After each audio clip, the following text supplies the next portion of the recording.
I'll now recognize Mr. Goldman for questioning. Thank you, Mr. Chairman.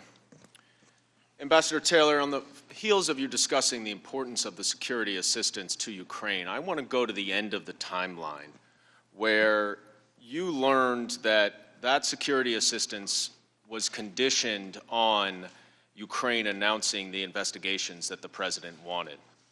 And in particular, on September 9th of this year, you texted Ambassador Sondland and Volker, and the text message should be on the screen in front of you. And if you could read what you wrote. As I said on the phone, I think it's crazy to withhold security assistance for help with a political campaign. What did you mean when you said you thought it was crazy? Ms. Goldman, I meant that because of the importance of security assistance that we had just described and had a conversation with the chairman, because that was so important, that security assistance was so important for Ukraine as well as our own national interest, to withhold that assistance for no good reason other than help with a political campaign made no sense. It was counterproductive to all of what we had been trying to do. It was illogical. It could not be explained. It was crazy. When you say all of what we were trying to do, what do you mean by we?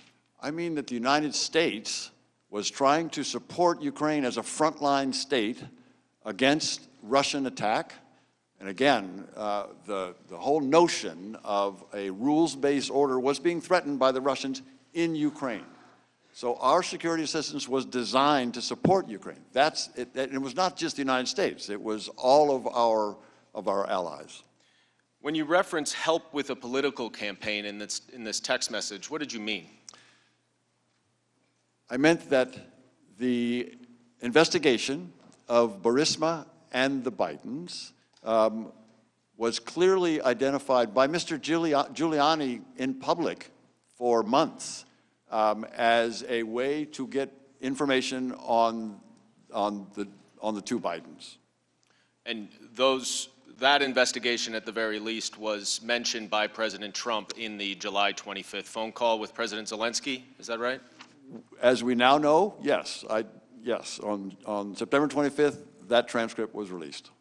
Ambassador Taylor, in your decades of military service and diplomatic service representing the United States around the world, have you ever seen another example of foreign aid conditioned on the personal or political interests of the President of the United States? No, Mr. Goldman, I've not. Mr. Kent, that vital military assistance that was not the only thing that President Trump was withholding from Ukraine. What else was contingent on Ukraine initiating these investigations? Well, as we've talked earlier today, the possibility of a White House meeting was being held contingent to an announcement. How important to President Zelensky was a White House meeting? New leaders, particularly countries that are trying to have good footing in the international arena, see a meeting with the U.S. President in the Oval Office at the White House as the ultimate sign of endorsement and support from the United States. And President Zelensky was a relatively new president, is that right? That's correct. He was elected on April 21st, and his government was formed after parliamentary elections in July. Would a White House meeting for President Zelensky boost his legitimacy as a new president in Ukraine? It would primarily boost his leverage to negotiate with Vladimir Putin about the Russian occupation of 7% of Ukrainian territory. Mr. Kent, is pressuring Ukraine to conduct what I believe you've called political investigations a part of U.S. foreign policy to promote the rule of law in Ukraine and around the world? It is not. Is it in the national interest of the United States? In my opinion, it is not. Why not? Because our policies, particularly in promoting the rule of law, are designed to help countries, and in Eastern Europe and Central Europe, that is overcoming the legacy of communism. In the communist system, in particular, the Prosecutor General Office was used to suppress and persecute citizens, not promote the rule of law. So in helping these countries reach their own aspirations to join the Western community of nations and live lives of dignity, helping them have the rule of law with strong institutions is the purpose of our policy. So in other words, it is a purpose of our foreign policy to encourage foreign nations to refrain from conducting political investigations. Is that right? Correct. And in fact, as a matter of policy, not of programming, we oftentimes raise our concerns, usually in private, with countries that we feel are engaged in selective political prosecution and persecution of their opponents. Ambassador Taylor, now that we've established that you ultimately did understand that President Trump was withholding the security assistance and a White House meeting from Ukraine until they announced these investigations to benefit his re-election campaign, let's go back a little bit in time to when you first learned about this conditionality. And on September 1st, so a little more than a week before that text we just read, you sent another text to Ambassadors Sondland and Volker, which should also be on the screen in front of you. And if you could read what you wrote to them. Are we now saying that security assistance and White House meeting are conditioned on investigations? And Ambassador Sondland responded, "Call me." He did. Now, what information had you learned that prompted you to write this text message?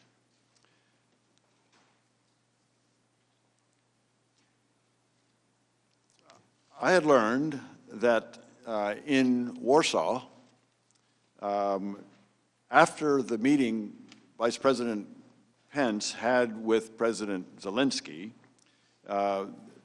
Ambassador Sondland had had meetings there and had described to Mr. Yermak, the assistant to President Zelensky, that the security assistance was also held pending announcement by President Zelensky in public of these investigations. Before that, I had only understood from Ambassador Sondland that the White House meeting was conditioned. And at this time, after I heard of this conversation, it struck me, it was clear to me that security assistance was also being held. You said previously that you were alarmed to learn this. Why were you alarmed? It's one thing to try to leverage a meeting in the White House.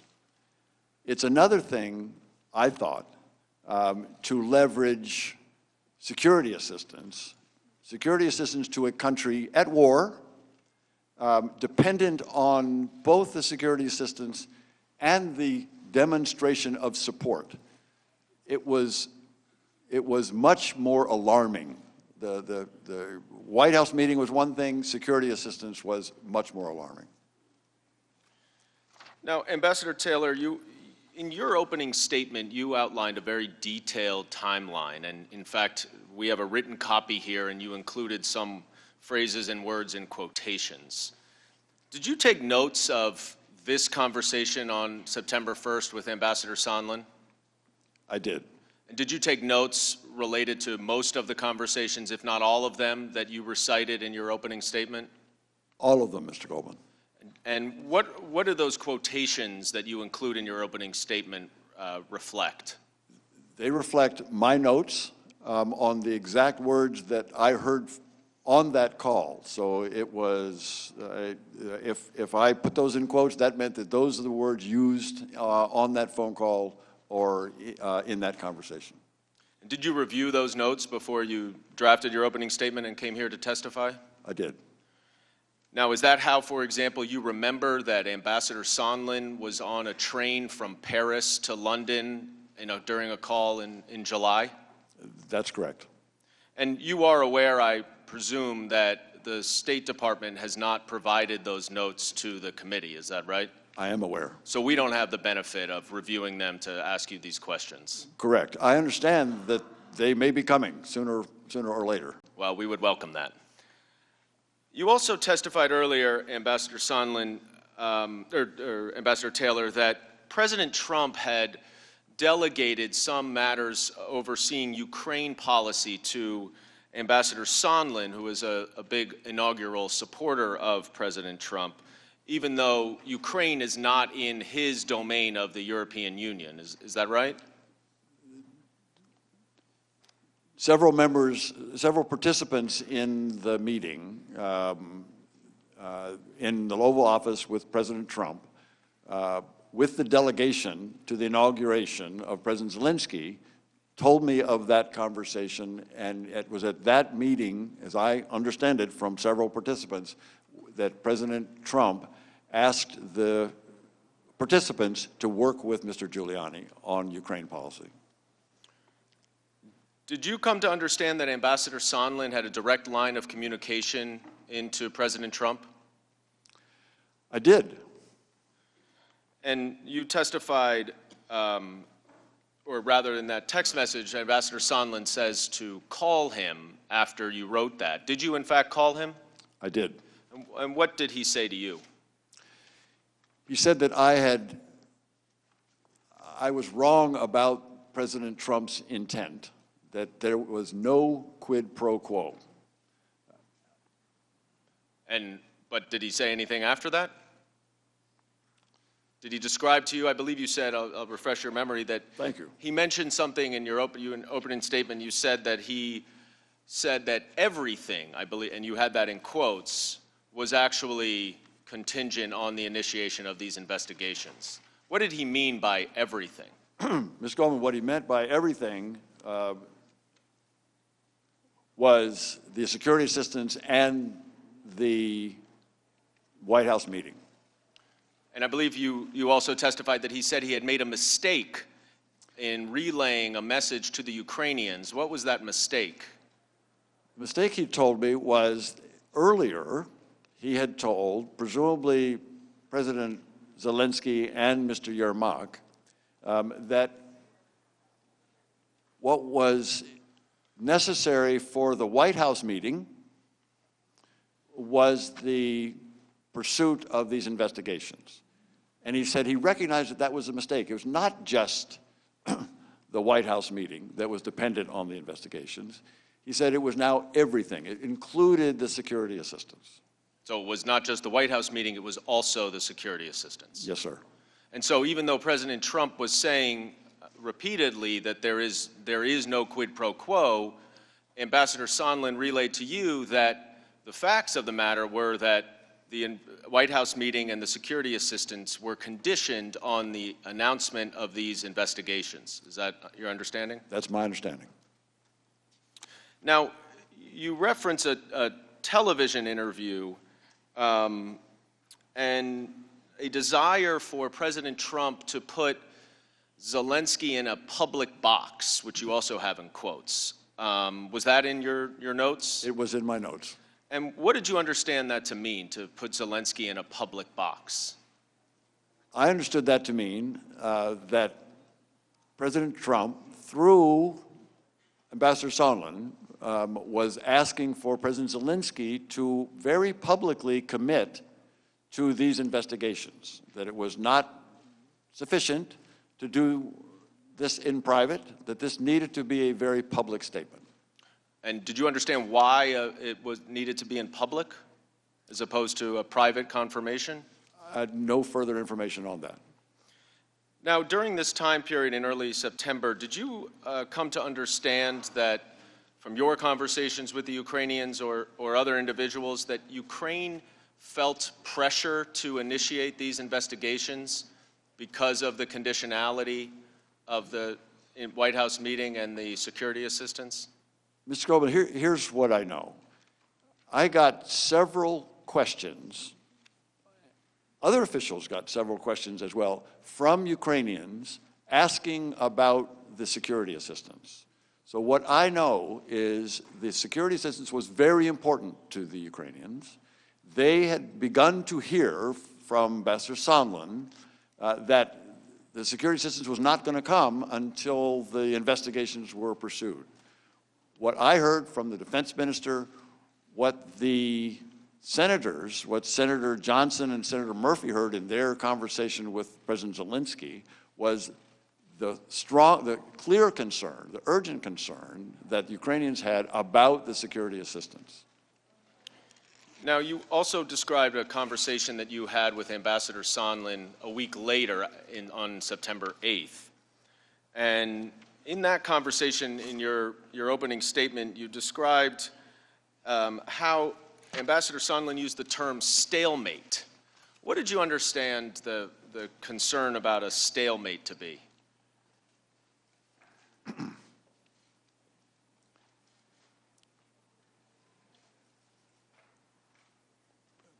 Ambassador Sondland said that if President Zelensky did not clear things up in public, we would be at a stalemate. He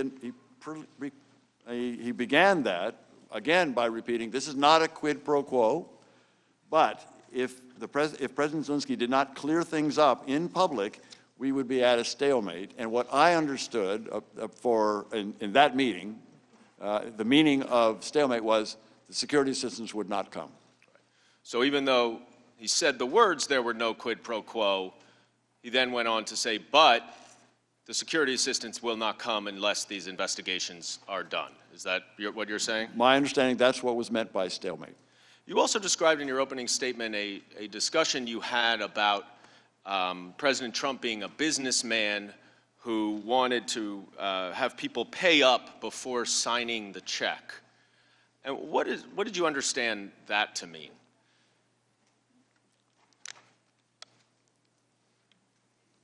This was an explanation that Ambassador Sondland gave me about his understanding of President Trump's thought process. Ambassador Sondland is a businessman. President Trump's a businessman. He was explaining to me the relationship, the understanding that a businessman would have when he was about to sign a check. And by that, he clearly meant that President Trump was thinking about or had in front of him the possibility of providing security assistance to Ukraine. It was similar to writing a check to someone who you're about to send.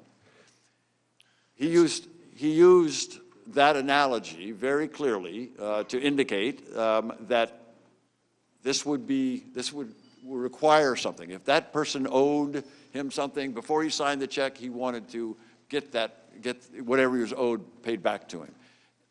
And Ambassador Volker used very similar language about a week later, which indicates to me that they had that conversation as well.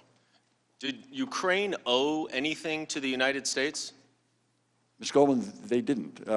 They owed appreciation for the support, and they were getting support, and they appreciated that. But there was nothing owed to President Trump on that. But you understood the upshot of this comment made by both Ambassador Sondland and Ambassador Volker to be that President Trump believed that Ukraine owed him something personally. Is that accurate? It's hard to understand, but there was a feeling by President Trump that and this came out in the transcript. I'm sorry, this came out in the discussion with the inaugural delegation when they came back to have a conversation with President Trump on May 23rd, that he had a feeling of having been wronged by the Ukrainians. And so this was something that he thought they owed him to fix that wrong. Right, but what he was talking about, as you understood it, because in the context of the conversation, is that what he owed him were these investigations that he wanted. That right? would have been to fix the wrong, exactly. And those investigations into the 2016 election and Biden and Burisma. That's correct.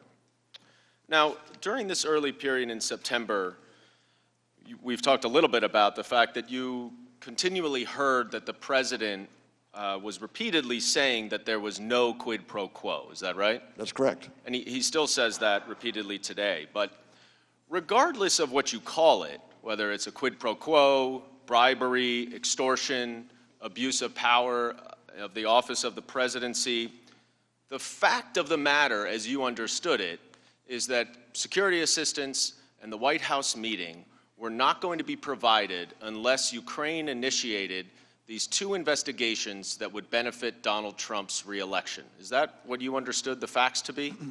Mr. Goldman, what I can do here for you today is tell you what I heard from people. And in this case, it was what I heard from Ambassador Sondland. He described conditions for the security assistance and the White House meeting in those terms. That is, that were dependent upon, conditioned on pursuing these investigations. And you heard that from Ambassador Sondland himself, correct? Correct. And you also heard a similar story from Mr. Morrison as well, is that right? Who also talked to Ambassador Sondland about the conversations that he had had in Warsaw with Ukrainians. And what Mr. Morrison recounted to you was substantially similar to what Mr. Sondland recounted to you, right? Yes.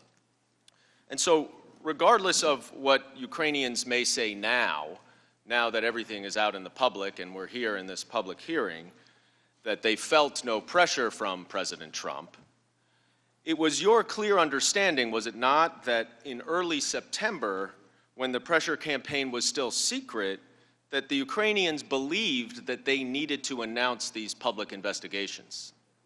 Is that right? Mr. Goldman, I know that the Ukrainians were very concerned about the security assistance. And I know that they were prepared or preparing to make a public statement, that is, with a CNN interview, that was being planned. Those are the two pieces that I know. And that CNN interview was to announce these investigations as you understood it, right? That was the implication. That was certainly the implication. We've been focused a lot on the September timeframe, but I want to go back 2 months to July, before the July 25th call. And you testified, Ambassador Taylor, in your opening statement that it was in the middle of July when you understood that the White House meeting was first a condition on these investigations. Is that accurate? Yes, we were preparing, and I agreed that the White House meeting was going to be an important step in U.S.-Ukrainian relations. So in June and in early July, attempts to work out a way to get that meeting included a phone call. And so there were several conversations about how to have this phone call that eventually happened on July 25th. And you described in your opening statement a July 10th White House meeting with a number of officials where Ambassador Bolton used the term that something was a drug deal. What did you understand him to mean in hearing that he said that, used this term drug deal? Ms. Goldman, I don't know. I don't know what Ambassador Bolton had in mind. And was that in reference to a discussion in that meeting related to the White House meeting that President Zelensky wanted and in connection to the investigations? The context of that comment was the discussion that Mr. Daniel, who was Mr. Bolton's counterpart, Ukrainian counterpart, the National Security Advisor, had with Mr. Bolton. And that conversation was very substantive up until the point where the White House meeting was raised and Ambassador Sondland intervened to talk about the investigations.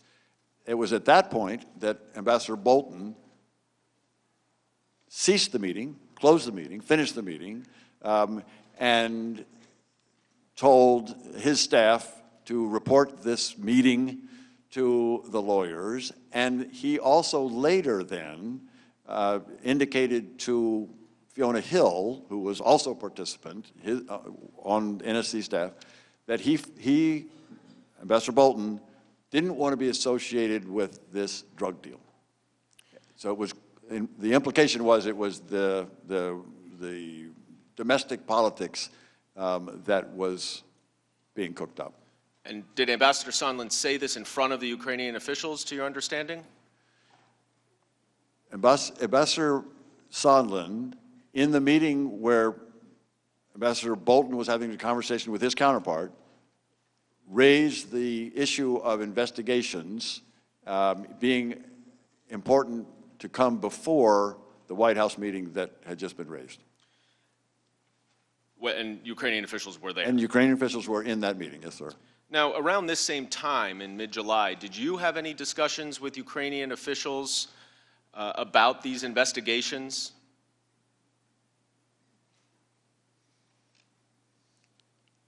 I don't recall.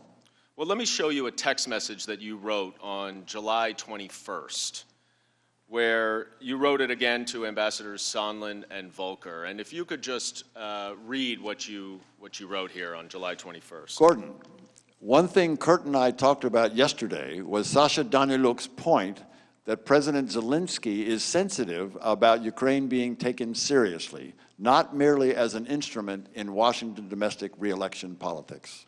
And Sasha Danieluk, I think you just said, is Ambassador Bolton's counterpart, right? He's the National Security Advisor to he's no longer, but was at the time.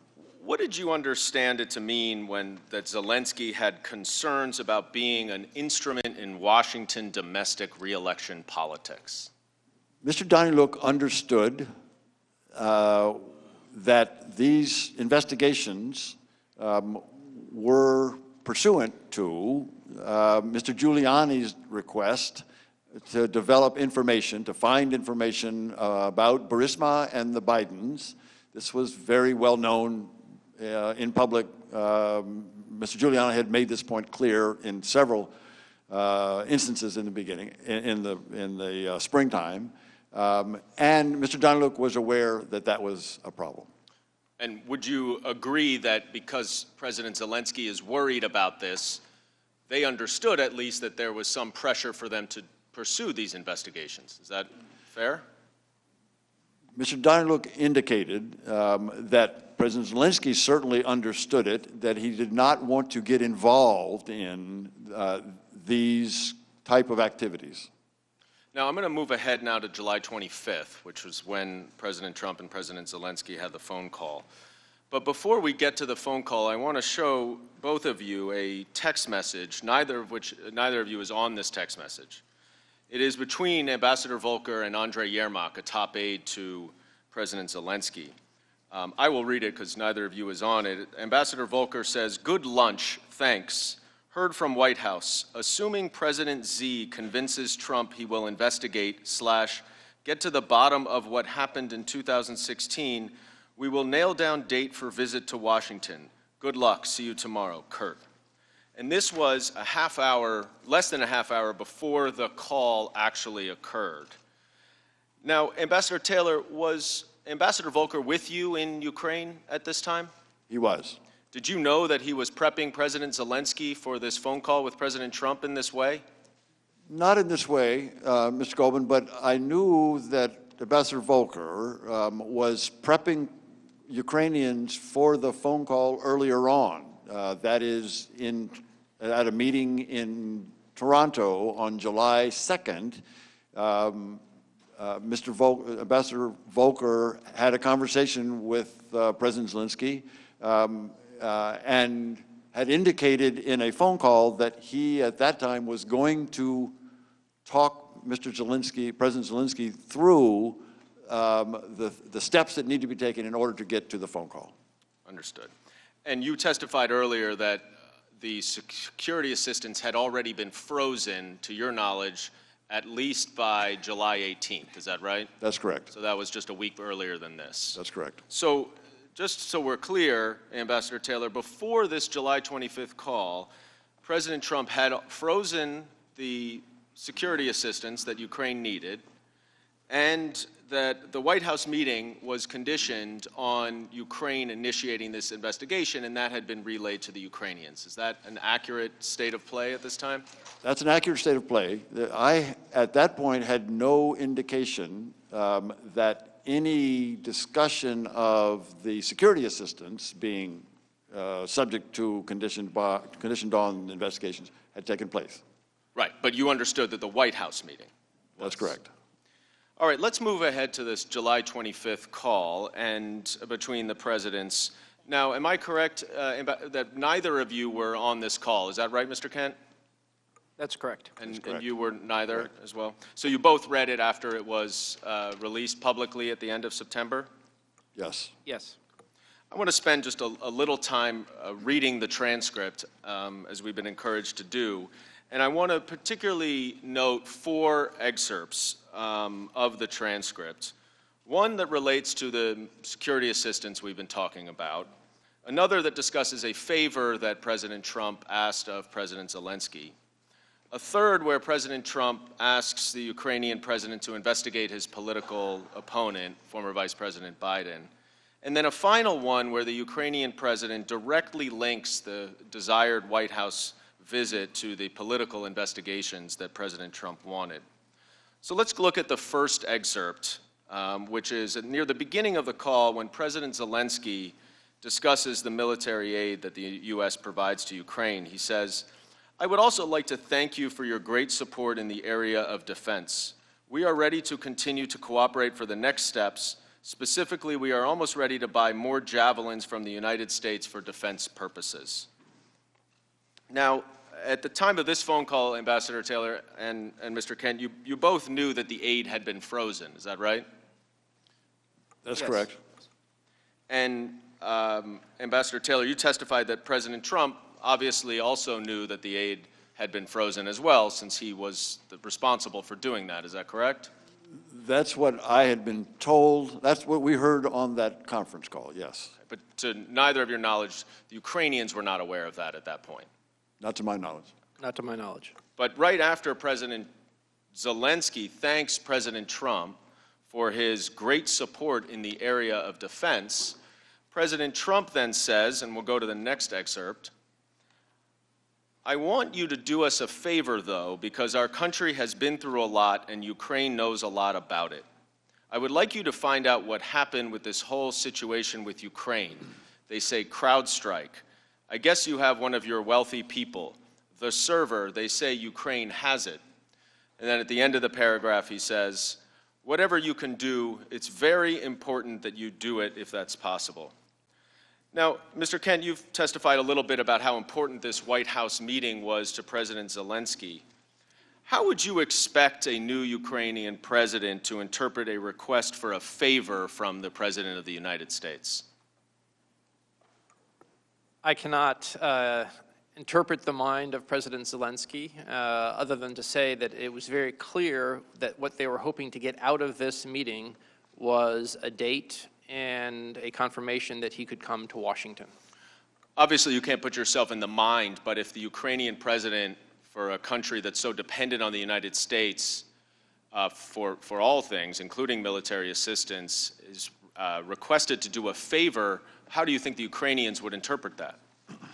Well, if you go further into the call record as part of this, and we don't have it on screen, but to the best of my recollection, reading it after it was released on September 25th, President Zelensky went into having whatever your problems were, that was the old team, I've got a new team, and we will do whatever is appropriate and be transparent and honest about it. I don't remember the exact words, but he was trying to be, in his own words and response, be responsive to conduct the business of Ukrainian government in a transparent and honest manner.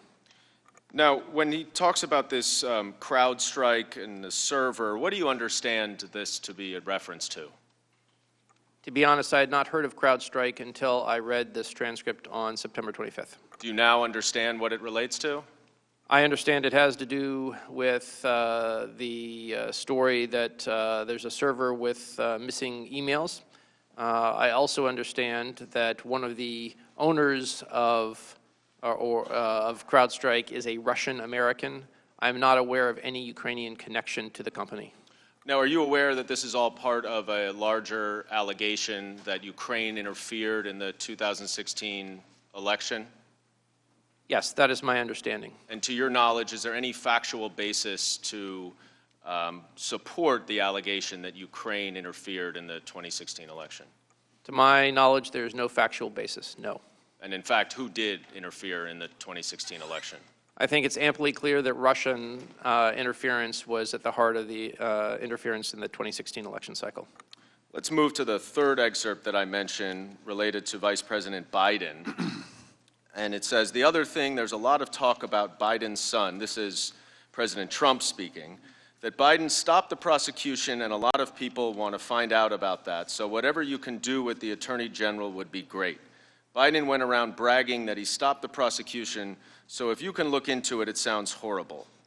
Now, at the time of this call, Vice President Biden was the frontrunner for the Democratic nomination in the 2020 election. And Mr. Krent, are you familiar, as you indicate in your opening statement, about these allegations related to Vice President Biden? I am. And to your knowledge, is there any factual basis to support those allegations? None whatsoever. When Vice President Biden acted in Ukraine, did he act in accordance with official U.S. policy? He did. Now, let's go to then the last excerpt that I wanted to highlight, which is President Zelensky speaking, and he says, I also wanted to thank you for your invitation to visit the United States, specifically Washington, D.C. On the other hand, I also want to assure you that we will be very serious about the case and we will work on the investigation. Now, Ambassador Taylor, right after President Zelensky mentions his much desired Washington visit, he says, on the other hand, and then says that Ukraine will be very serious about the investigation. Is this the same link between the White House visit and the investigations that Ambassador Volker had texted to Andrei Yermak just a few minutes before this conversation? That's my assumption. Now, just to summarize what we've just read in this July 25th call between the presidents, the Ukrainian president thanked President Trump for security assistance that President Trump had just frozen, to which President Trump responded that he wanted President Zelensky to do him a favor, though, by investigating the 2016 U.S. election and the Bidens. Then President Zelensky says that he will pursue these investigations right after he mentions the White House visit. Is that your understanding, Ambassador Taylor, of what we just read? Yes. And Mr. Kent, is that yours? Yes. I yield back. The majority time has expired. Would you gentlemen like a brief recess? Let's take a 5-minute recess, and then we'll resume with minority questioning. Now, Mr. Kent, you've testified a little bit about how important this White House meeting was to President Zelensky.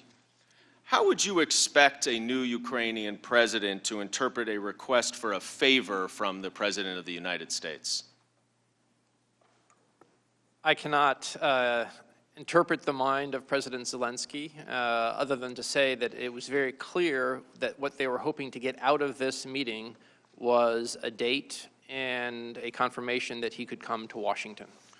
Obviously, you can't put yourself in the mind, but if the Ukrainian president, for a country that's so dependent on the United States for all things, including military assistance, is requested to do a favor, how do you think the Ukrainians would interpret that?